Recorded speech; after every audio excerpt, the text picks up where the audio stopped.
Stay connected to the world around you. KPBS brings you trusted news, compelling stories, and in-depth reporting every day.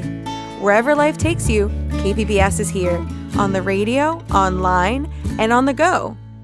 Discover more at kpbs.org.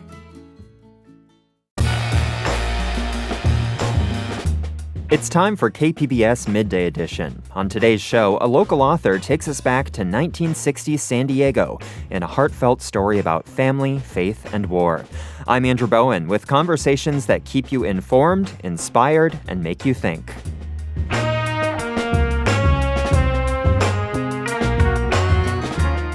A new documentary takes viewers on a cross-country tour of the nation's grammar questions and explores language as a force of unity. Then, in our weekend arts preview, a concert celebrates the legacy of San Diego-based dancer and choreographer Gene Isaacs. That's ahead on Midday Edition.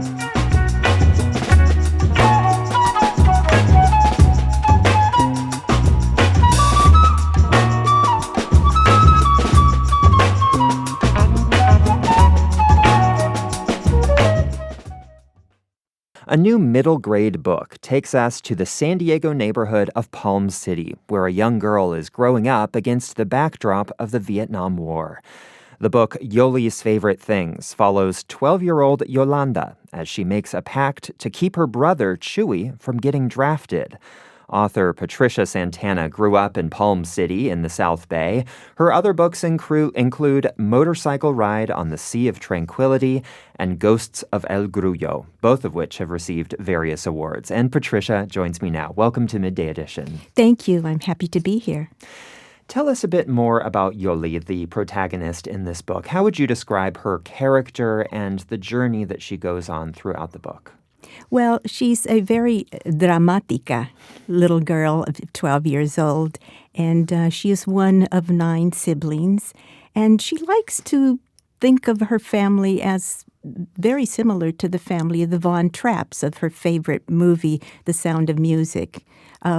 We won't mention the fact that she doesn't live in a mansion like the Von Trapps did.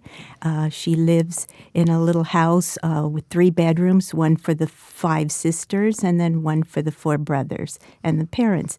But that's okay. She still feels that there are many wonderful things that are similar to the Von Trapps. And so she lives in a kind of a reality, but also a fantasy that helps her cope with her everyday life. Now, let's talk more about The Sound of Music and the role that film plays in this novel. The title, of course, Yoli's Favorite Things, is a riff on that song from The Sound of Music. And so talk about the significance of this film in Yoli's life and the role that it plays in the story. Well, it plays a very big role in that just like the Von Trapps were dealing with the war, they were dealing with World War II, so Yoli and her family are dealing with the Vietnam War that has come and knocked at their door. And what can you tell us about the family dynamic that we explore in this novel? It's a large family, also similar to the Von Trapps. What are some of the relationship dynamics at play here? Well, the father is quite the patriarch. He's a very strict Mexican immigrant father, and he is very protective of his daughters, more so of his daughters than his sons. They can do whatever they want, but no, not his daughters. And so there's the sense of, especially with the older daughters, having to break the ice for the younger ones. And Yoli and her sisters are saying, we don't live in medieval times, so please give us some more freedom. And that is one of the concerns of the novel, is trying to be American, but also being respectful of the Mexican traditions. How did you draw from your own personal upbringing in San Diego, and how did that inspire Yoli's imagination or life in the book? Very much so. I'm afraid, for better or for worse, right? I have been keeping a diary since I was 11 years old, and people often ask me how much of this is like your own life? And I would say, maybe 86.5% if it is. And I did draw lots from my family and the experiences we had. I also felt it was important to highlight this Mexican-American family during the Vietnam era and the civil rights movement because it doesn't seem like there's been much written about it. And I wanted to talk about one family's experience. So even though it is fiction, it is based, as my daughter says, it's autobiographical fiction, Mom. So you started keeping a diary at 11 years old. That's pretty young. And do you go back and read them, or what strikes you about your own writing at that time? Well, I started writing, when I was 11 years old, and I started with a tiny diary, the ones that come with a lock, and then there's a small page for each day. But I realized that was not enough space to write about my whole day. And I also read the Diary of Anne Frank for the first time after, and then I've read it many times since. And that novel, or that book, actually it's not a novel, but Diary of Anne Frank inspired me to make my own diaries out of remnants of my mother's sewing projects. And so now my diaries were big, 8 by 11, and I could write to my heart's delight as many pages as I wanted for one day. And that's what I did. And when you're a teenager, that's so important to have some sort of an outlet. And being in this big family where there isn't a lot of privacy, the diary and my writing allowed me that. It allowed me a certain kind of therapy to deal with everyday issues in my life in junior high and also in the family. You've prepared a short excerpt to read for us from Yoli's Favorite Things. Would you read that for us today? Oh, I'd be happy to. In this excerpt, Big Brother Chuy, who is about to be deployed to Vietnam, has just taken Yoli on a bicycle ride down Suicide Hill, where they tumble and get scraped up. In this scene, he's cleaning her wounds. He doused the cotton balls with alcohol.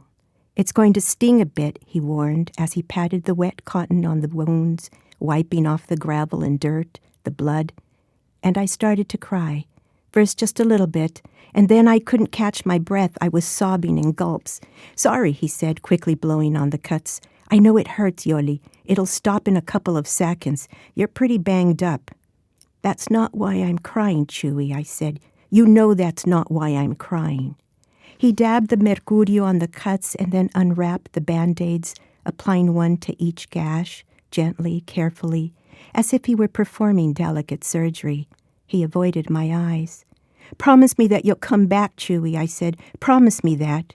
"You know I can't promise you that, Yoli," he said. He crumpled the Band-Aid wrappers and dropped them in the brown paper bag, along with the bloodied cotton balls. He closed the cap on the alcohol bottle. All the way back, he didn't say a word. I sat on the bike as he walked beside it, both of us holding on to the handlebars as he steered us home. I'm struck by Chuy's honesty to Yoli. He says, I can't promise that I'll come back. Talk to me more about this relationship dynamic between Yoli and her brother Chuy. It's, in a way, really a driving force in the novel, isn't it? It is. Chuy I would say Chuy is one of her favorite brothers in a group of favorite brothers. And they have had a very special relationship. He's always been very protective of her, and she's always loved the way he jokes and acts goofy. So, yes, they have a very special relationship. And so she's very worried that he's going to be drafted. And, of course, now in this scene, it's happening. He's about to be deployed, and she's just terrified, which is why she makes the pact with God. But even then, she knows, and probably the reader realizes it pretty soon, that it's inevitable that he's going to be drafted. There's so much detail about the neighborhood of Palm City, where I believe you grew up. Is that right? Yes. During this time in the 1960s, what are some of the unique details about this neighborhood that you wanted to fold into the story? Well, I think one thing I wanted to certainly do is talk about community, the way they all come together. You have Don Epifranio, one of the oldest members of the neighborhood, and Doña Socorrito, who is kind of the gossip and she has an opinion on everything. But the sense of community and in Palm City that I have in the novel, but also in my real life, there was a wonderful a solidarity of coming together during difficult times, like with the Vietnam War and Chuy being drafted. I've also noticed there's several references to the Interstate 5 freeway, which so many of us drive on every day. It's something of an imposing presence in Yoli's life. There's a spot where she sits on the edge of a canyon and she can look and hear and see the 5 in the distance. There's one passage where you write, car sounds on the freeway competed with the cooing of mourning doves nesting nearby. What was your relationship like to the freeway back then, which at that time was pretty new, and what's Yoli's relationship with it like? Both the relationships are very similar, both Yoli's and mine. To me, because the canyon overlooked the freeway and you could hear the whoosh, whoosh, I like to think that it was waves, the waves of the ocean, which was about 5 miles away. It was very comforting. The other thing, the freeway brought the community together because whenever we'd hear a crash, and we'd all run, no matter what time of day or night it was, the whole neighborhood would run to the end of the street that overlooked the freeway, down the embankment, and it was a time for us to chat and gossip, and somebody would always call, the ambulance and say, okay, there's a crash on Freeway 5 by Palm Avenue and Main Street, and then we'd just hang out there and have a kind of impromptu neighborhood chat. So you mentioned there's a pact that Yoli makes with God. It's part of your exploration of Yoli's relationship to her own faith. Can you talk to me more about that? How did you want to approach that and depicting the complexities of faith?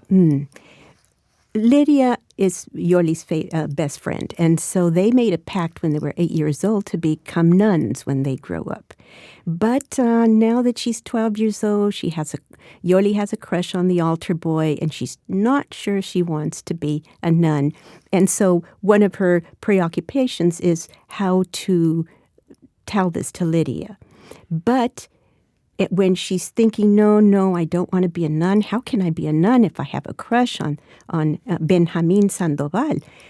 But then she makes a pact with God and decides, all right, if you keep Chuy from the war, I will become a nun, and I will go to Vietnam and be a missionary nun and help repair the country. And is becoming a nun something that you ever considered in your life? Oh, I think so. Yes, definitely. Another parallel to Sound of Music there. Absolutely. Yeah. And this book is also a prequel. Can you tell us about the other stories that you've told in this universe? Right. It's a prequel to Motorcycle Ride on the Sea of Tranquility. And in Motorcycle, Chuy returns. The very first chapter, he returns from Vietnam. And when he returns, he's not the same brother before having gone to Vietnam. And in that novel, it's about trying to help Chuy heal through the PTSD that he has. These are really heavy themes, mental health, war. How do you approach writing these themes specifically for a younger audience? This is meant for children 9 to 12, I believe, right? Correct. Partly I look to my diaries. And partly, I think I have the heart of a 14-year-old, especially when I'm writing. I do get into character, but with this particular novel, I did go to my diaries, and because I wanted some dates to be very accurate in terms of when, Dr. Martin Luther King Jr. spoke his speech and then his interview with Merv Griffin and things like that. So I did look to my diary because my diary had these moments. I didn't even have to Google it so much. I had it in my diary. So I think reading my diaries when I'm 12 and 13 years old helped put me into that voice. You spoke earlier about the power of writing, especially in turbulent times, which I think we're experiencing right now. How do you think about that today, and how do you find healing through this process of writing? Oy, well, we are going through some difficult times, and writing about the 1967 helps me realize that we've had this before. We've had other difficult times. And I think it helps me stay positive and hopeful that we will get through this. And that's what my writing does always. I always end with a hopeful note. I have to. And Yoli's coming of age in this, really seminal moment in American history. There's a lot of societal upheaval and change. How do you think Yoli's experiences reflect the experiences of young people today? Oh, I think there's lots of challenges for young people, and in some ways more than when I was growing up.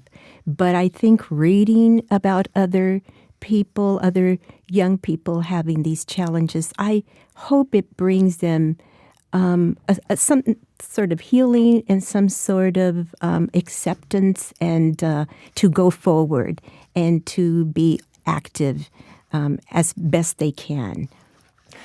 So given that this book is in large part based on your own life, your own family, I have to ask, has your family gotten a chance to read it yet? Yes.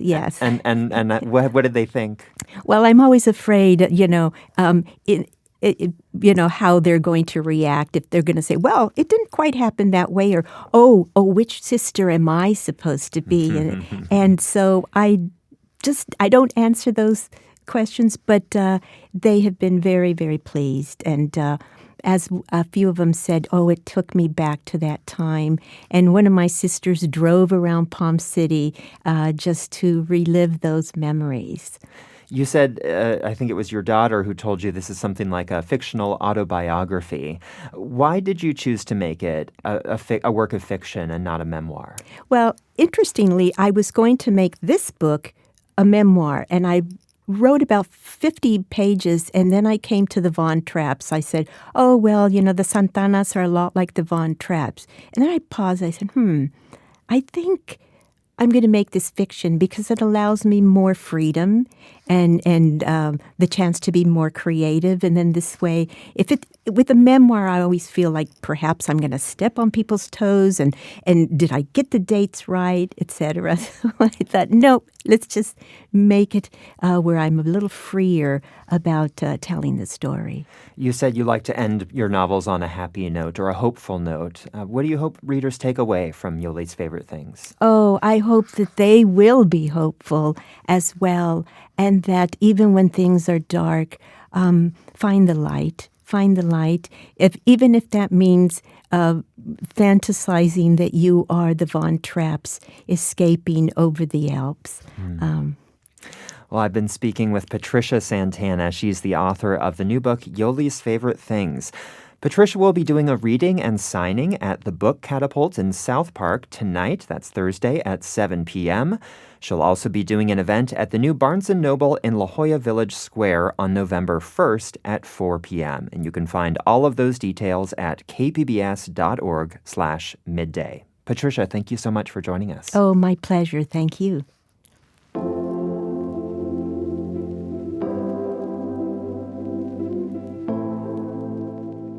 Coming up, hear how one filmmaker traveled across the United States to talk to people about grammar.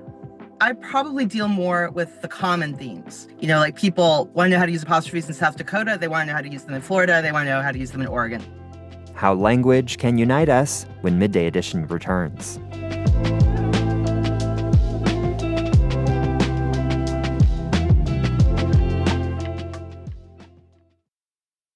Welcome back to Midday Edition. I'm Andrew Bowen, in for Jade Hindman. A new documentary opens up next week at Digital Gym Cinema. It's called Rebel Without a Clause. The film follows Ellen Jovin as she takes her pop-up grammar table on a road trip across 50 states, navigating dangling participles and split infinitives along the way. KPBS arts reporter Beth Accomando spoke with Jovin and her husband and filmmaker Brandt Johnson, who are now on the road touring with the film. Ellen, you have an obsession with grammar. Where did this all start? I think in my early childhood and possibly earlier in my genetics. I think it's a combination of nature and nurture. But I've always just loved language. My earliest childhood memories are mostly of language incidents. How did this passion for grammar turn into a documentary? Well, I've always lived a very grammar-filled life. My whole life, I've been a writer, I've taught, I've studied a lot of languages. So I always had a ton of grammar things going on in my life. And one of the main differences between, say, 9 years ago and 8 years ago is this $40 folding table I bought, which just allowed me to move it to the street. So all my activities, basically, whatever I was doing online or in my brain. So I set up this table outside our building, and then Brandt began loitering. Yeah, I would sit at a park bench nearby and just take in what was happening at the grammar table. And Ellen plopped down for the first time in September of 2018. And after a few weeks, I was convinced I really needed to start filming. So I started shooting in December of 2018. I just realized my math was off. Yes, it wasn't 8 years. The difference between 6.5 years ago. I don't know. Time is it's so exciting to have a grammar table that the time issue just gets confusing.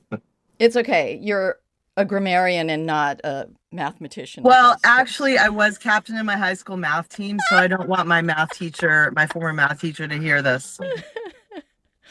And Brandt, when you decided to make this into a film, I mean, documentaries are hard you can't script them in advance, really. But what did you kind of have in mind in terms of what you were hoping to maybe capture and put into a documentary?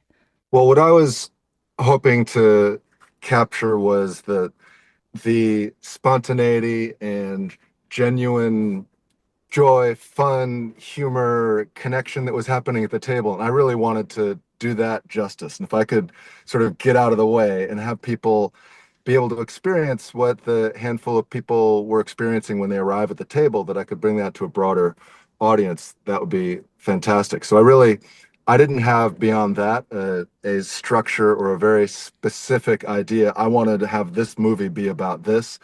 I let it emerge. I shot 400 hours of footage in our travels, and it was 6 years of editing that to have emerge what emerged.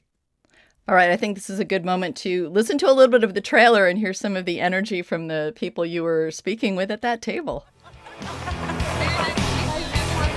Can you start a sentence with and or but? I do it all the time. Boom! I'm a huge Oxford comma person. Yes! And it drives me crazy at when work you see whenever when they don't I'm like, put the comma before the Yeah, 'cause final I'm item. always- I had to teach my ex-husband the difference between well and good, and I should have known that very minute that it would be X someday. Okay, here we go. Yeah, I'm ready. So explain what the film is about in the sense you guys decided to travel around the country with your grammar table. So what kind of prompted that, and how was that experience?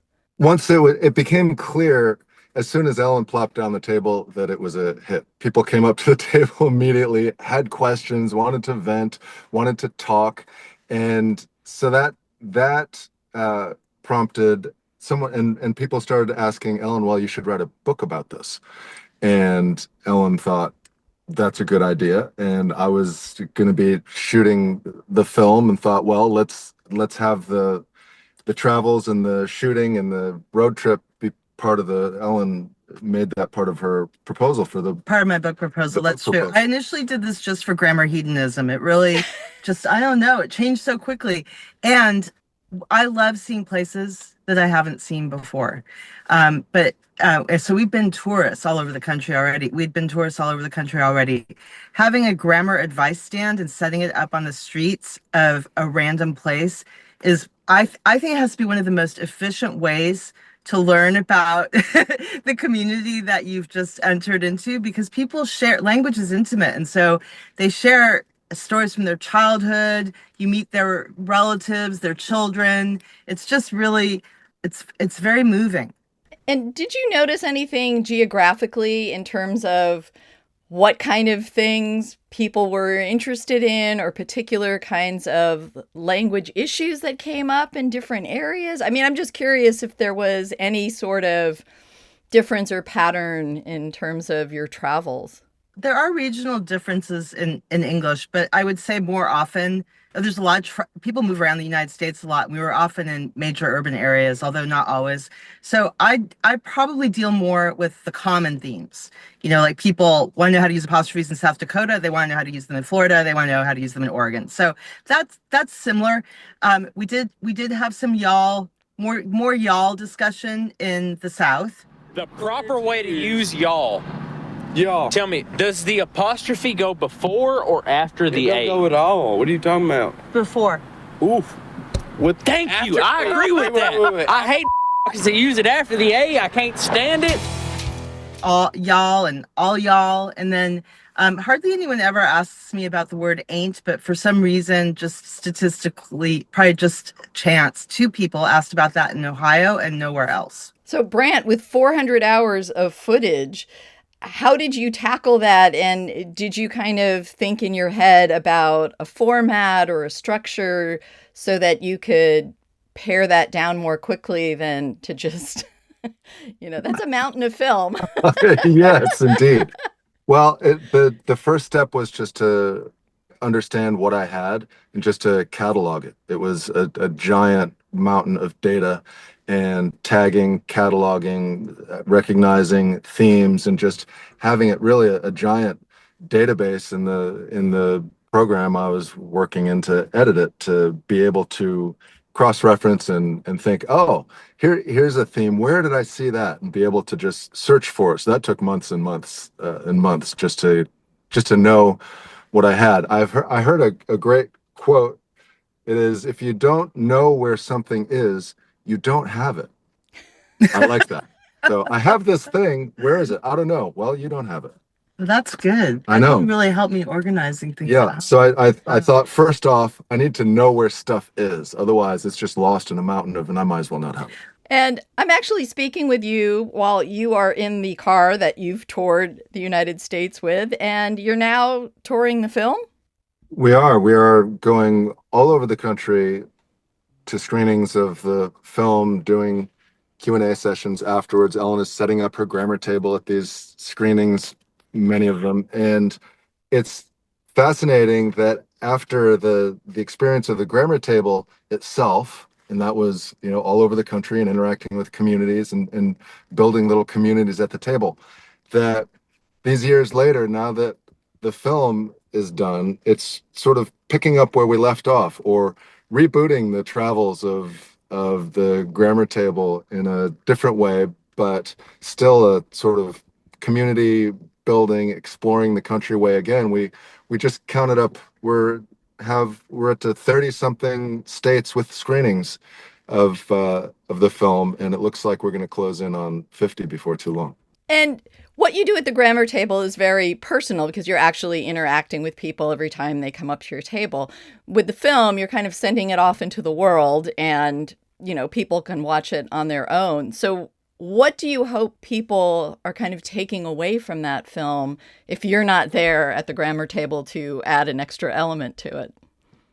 Right. Well, there are a huge number of grammar nerds in the world. Even people who say they hate grammar will stop at the table and ask a question about something. I think people get this idea that it's an icky thing that they didn't enjoy in school, but we all negotiate language in our daily lives. So I hope they enjoy the language part of it.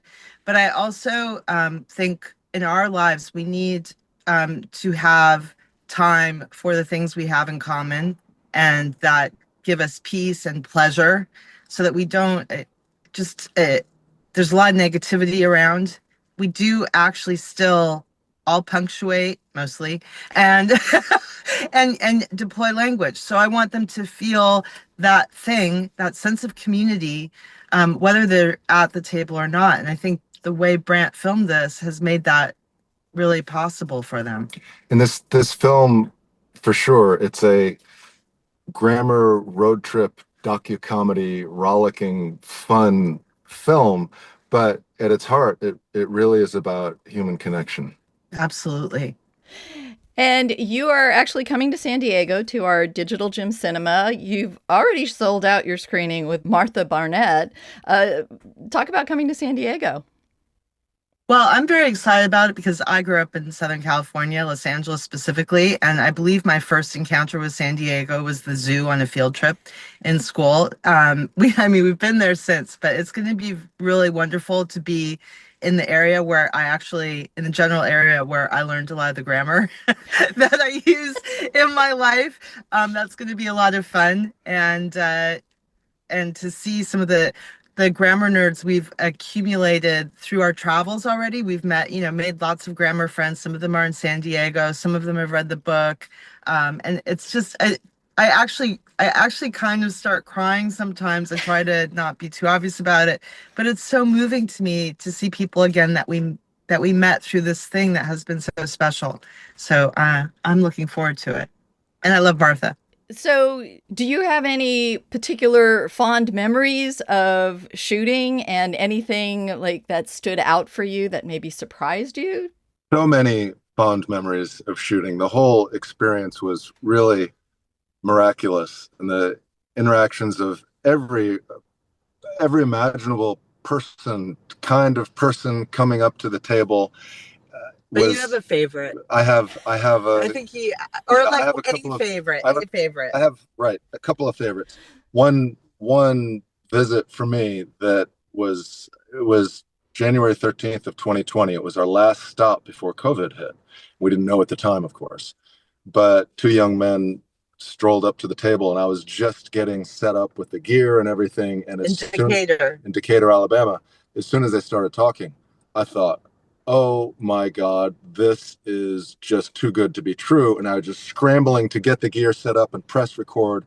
That single take went more than an hour before I paused the camera because the hits just kept coming. Those young men were just fantastic. They were at work, supposedly, but they stayed and talked to us instead. And they were a little profane, very irreverent. They're the opposite of what the stereotype of a grammar nerd is. So that's always interesting. You think you know who's going to have the grammar questions, but no, it's the chain smoking guys one's wearing a leather jacket. And I can't repeat some of it on the air.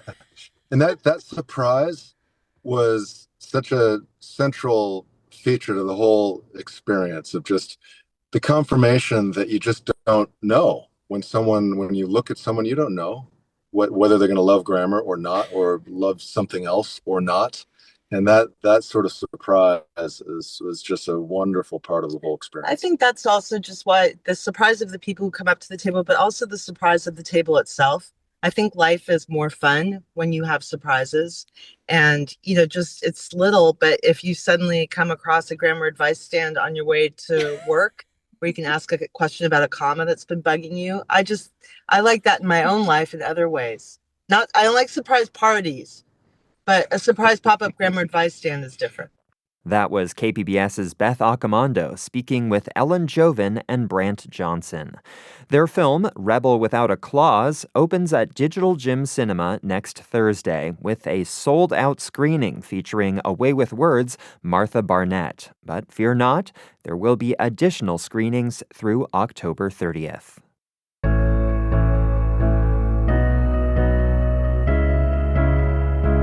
Still ahead, the founder of San Diego Trolley Dances showcases her life's work. Stay tuned.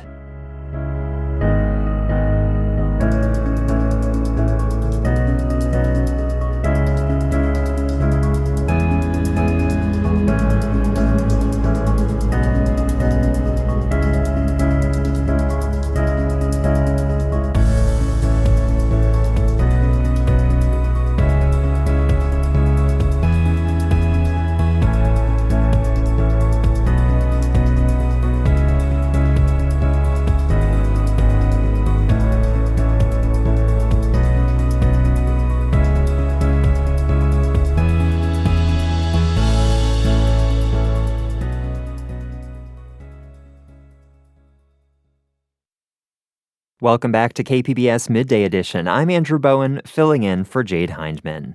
For our weekend arts preview, we take a look at a San Diego dance legend's 60-year career, a zine fest, the popular streaming convention TwitchCon, and more.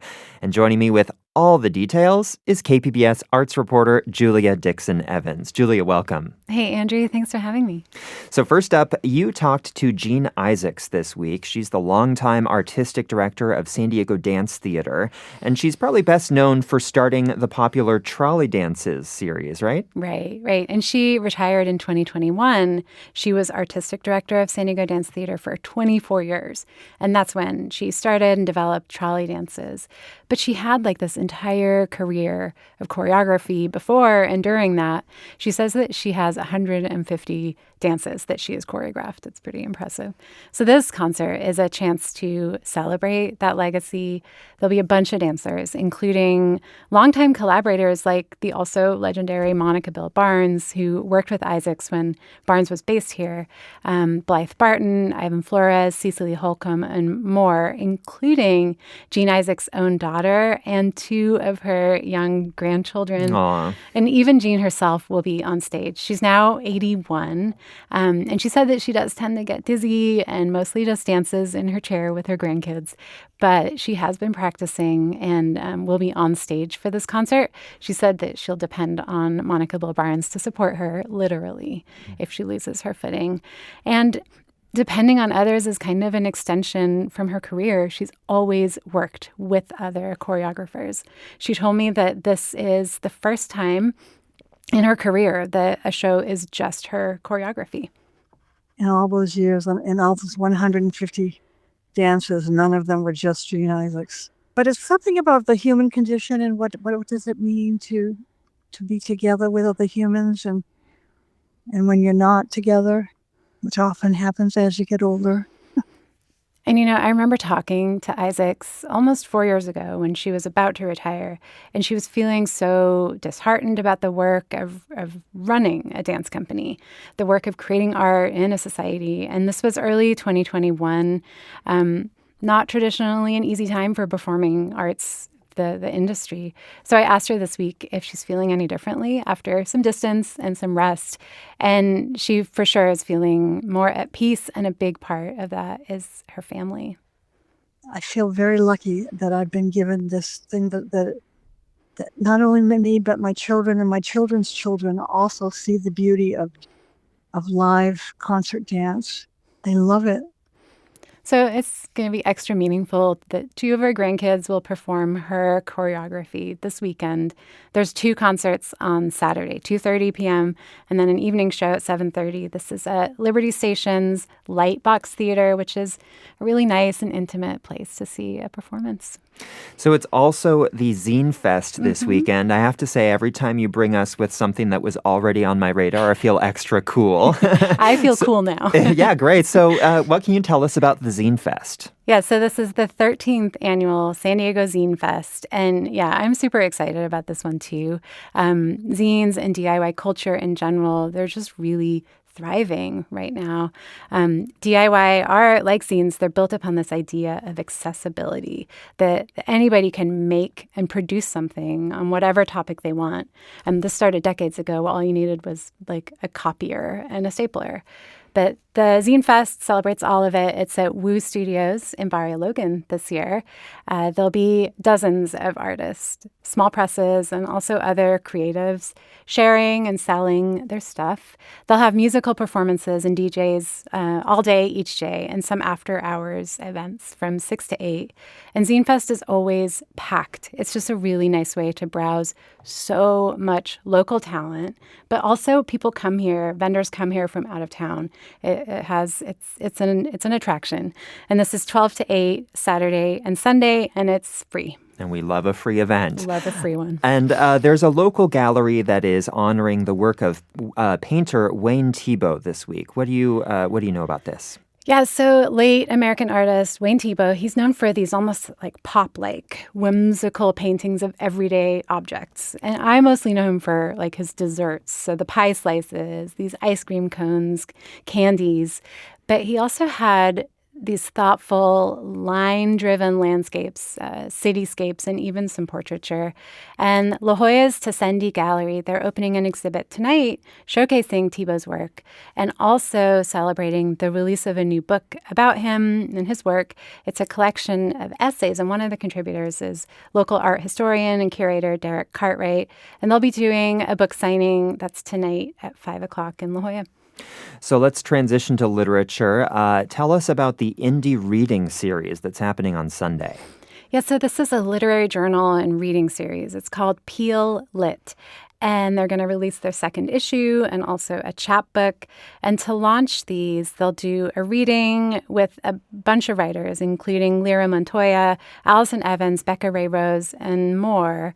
It's 7 o'clock on Sunday at Burn All Books in Normal Heights. Really great space to hear a reading and also a chance to shop for a bunch of zines and small press books if you can't make the zine fair. And we got to talk about TwitchCon. This is a very big event happening this weekend. It's the annual convention of the streaming platform Twitch, and it's celebrating its 10th anniversary this year. So what's on your arts and culture radar at TwitchCon? So Twitch has so much culture, the convention or the platform. There's gaming, esports, cooking, drag performance, and, believe it or not, Bob Ross. Oh, we love Bob Ross. We do.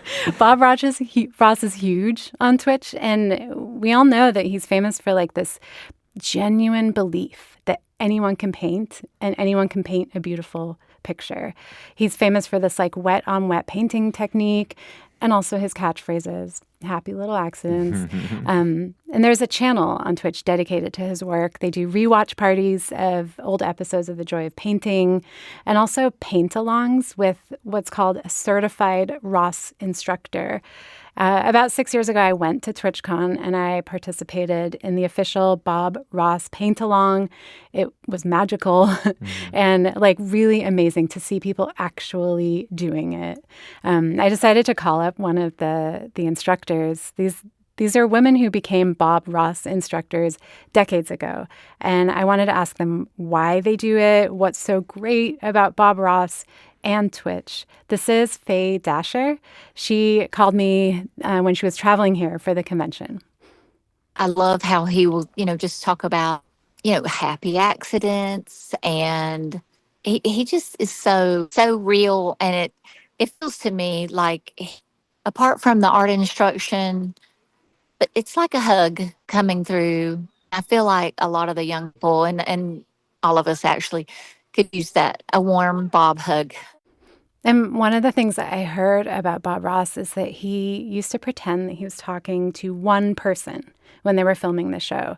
And that connection got me thinking about why something like Bob Ross is so popular on streaming, like why it works. And it's like this early version of parasocial connection, like the kind of thing that we look for in our internet celebrities. So this is going to be Friday at TwitchCon. It's at 11:30. They're going to fill a room, hundreds of convention goers, and they'll do an actual paint-along, all materials provided.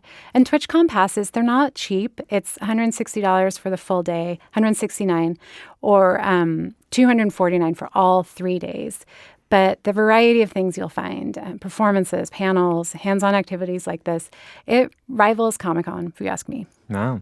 How about folks who like live music? What are your recommendations there?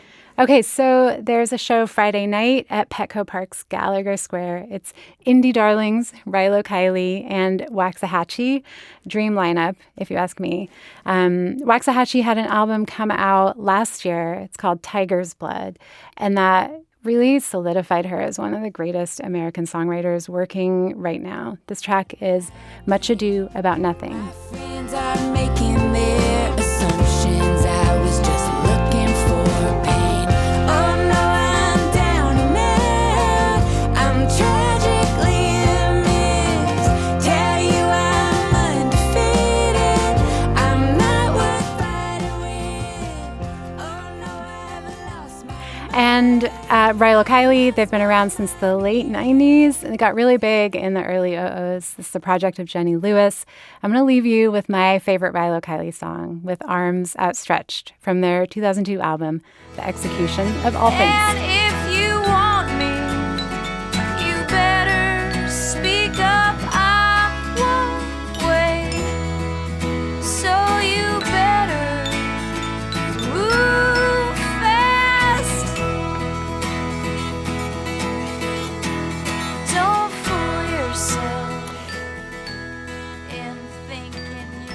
And you can find all the details on these and more arts events on our website, kpbs.org. I've been speaking with KPBS arts reporter and host of The Finest podcast, Julia Dixon Evans. Julia, thanks.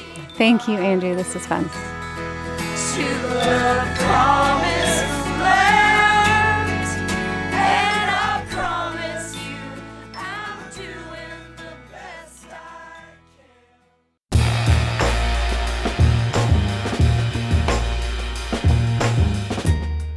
And that's our show for today. I'm your host, Andrew Bowen, in for Jade Hindman. Thanks for listening to Midday Edition. Have a great day.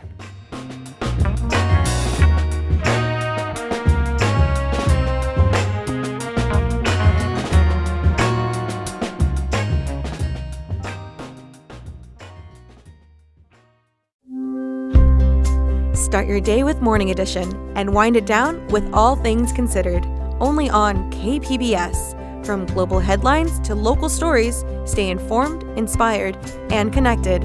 Tune in daily or listen anytime at kpbs.org.